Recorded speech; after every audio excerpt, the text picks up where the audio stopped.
Hey there, Sharon Horne-Ellstrom here. Welcome to Supersize Your Business, and we're talking about contribution idioms for the month of July.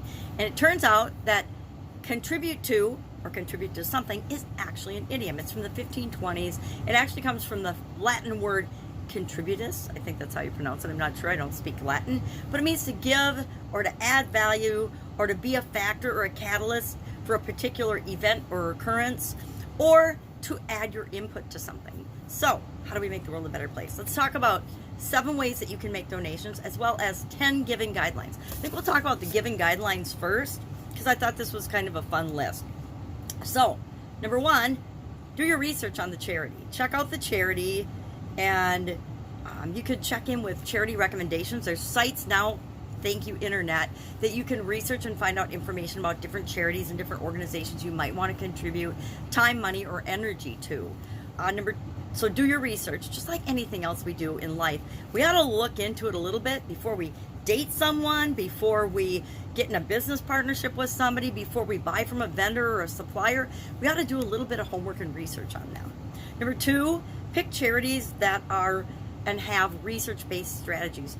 Charities that want to make the world a better place, or match your goals and objectives and the things that you want to instill in the world with the charities that you give time, money, or energy to. Number 3, if you want to maximize your donations and your funds and your time and energy, donate to poor countries. Poorer countries mean our dollars or our investments go further. Number 4, consider giving to animals. Animals need help too. Number 5, if you give locally, remember you can still consider the impact of the things you give your time, money, and energy to. And I'm a huge believer in taking care of the people at home, taking care of the people in your own backyard, taking care of your family, friends, relatives, and then other people for causes that you care about. And start where you are. Start in your local area and expand out. Number 6, consider meta charities. Now, I had never heard of meta charities because I have charities and causes that I've cared about for a long time. But it turns out there are these meta charities. One I think is Giving Well, where you can contribute your money and it goes to a bunch of different funds. It's kind of like creating a fund that donates to different charities and a whole group of charities. I think one is malaria, one is the Helen Keller Foundation, things like that.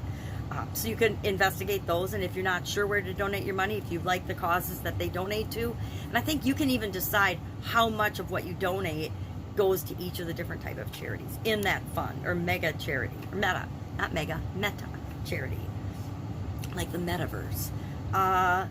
Number 7, saving lives isn't everything. It's not the only way to make the world a better place, right? Yes, saving lives is awesome, but there's a lot of other ways to donate your time, money, and energy to give. Number 8, don't give to big charities. Now, I guess I'll share a personal story with this. Following my sudden cardiac arrest, I got involved with the Heart Association, right? The American Heart Association. And I learned that, like many giant big charities, very little of the money actually goes to the causes that they're saying they want to fix. Cancer Society, diabetes, my sister said the rosacea. There's a society for everything, right? There's a charity for everything. Goodwill serves a purpose, but it's very debatable whether it's a charity or not, right? They make lots of money in Goodwill, and who knows, and some are really transparent, but it seems like the bigger the organization, the less transparent it is with respect to where the money actually goes. In the bigger charities, a lot of it is for structure and administration and systems and fundraising and collecting money. And, there's a certain percentage by law, but it's a very small percentage by law that has to be donated in the way that the organization says it's donating it.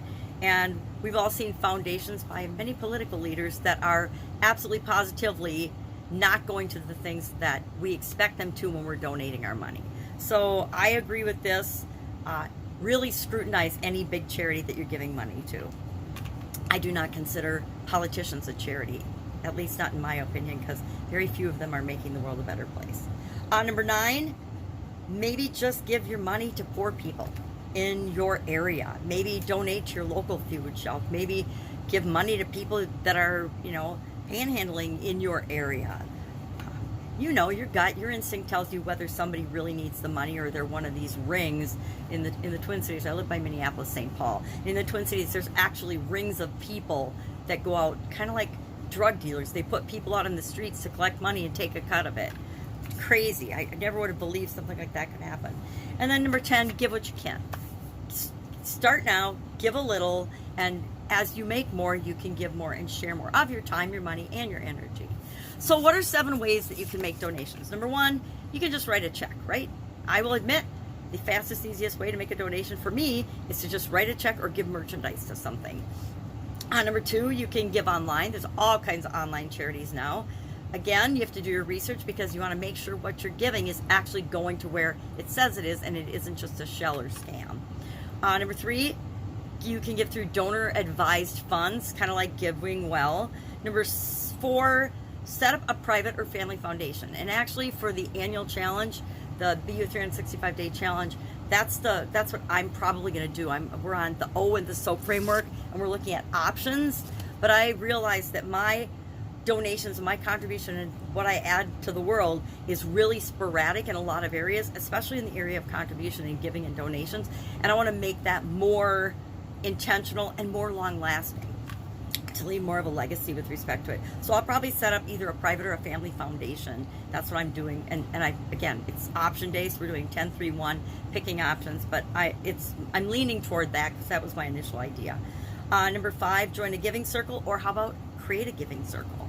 Number 6, you can donate your card, food, any clothing, anything that you're not using anymore. I'm doing that all the time because I'm always recycling and going through stuff. And then number 7, give of your time. So contribute to something. And how does that help your business grow? Because people want to do business with people that they like, right? People that they care about, people that they trust, people that they think are good stewards and citizens of the world and of their communities, for sure. So anything that we do that positively reflects on us, and don't just give because you want it to look good, give because you believe, and give to the things that you believe make the world a better place. Love to know your contribution strategy. Does your business have one? My business has one, but like I said, on a personal level, I've never combined and figured out a way to make it automatic. It's always been this, or this. And so I want it to be, especially as I get older and more organizations start hitting you up. I look at my mom. My mom probably gets 6 to 10 contacts a day, maybe more, because she doesn't look at them all, especially through email and things, to give money to causes and things. And I want to make sure that I've got it set up so that I can just say no to all that, because I've already got what I want to be working for me and my businesses in place. All right, share in the comments below your experience with contribution and how your business makes the world a better place. And I will be with you tomorrow with another contribution-related idiom for the month of July. Any questions? Hit me up. Otherwise, have an absolutely awesome day.